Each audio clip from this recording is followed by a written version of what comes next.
Hi friends, আপনারা দেখতে পাচ্ছেন আমি মালয়েশিয়া এসেছি। 12 তারিখে আমি ডিউটি স্টার্ট করে দিয়েছি। 13 তারিখ থেকে এটা আমার অফিস, আমি এখানে ডিউটি করি। দেখতেই পাচ্ছেন এগুলো ক্যাপচার করা আমার কাজ, এগুলো ডিউটি করি আমি। রুম,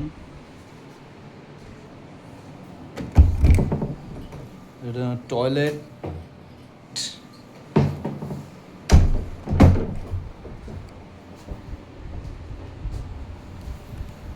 এটা রাস্তা দেখতে পাচ্ছেন।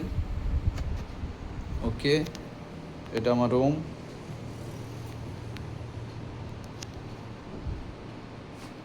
কেমন লাগলো কমেন্ট এবং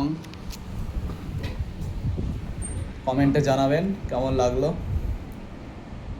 লাইক ও শেয়ার করবেন ভিডিওগুলো প্লিজ। এবং আমি আশা করি রেগুলার ভিডিও ছাড়বো। আপনারা মালয়েশিয়া যে বিভিন্ন কান্ট্রি থেকে সবাই এসছে কাজে, এবং মালয়েশিয়া আপডেটগুলো আমি দিতে থাকবো, কি কাজ করি, কাজ কেমন। ঠিক আছে, ভালো থাকবেন।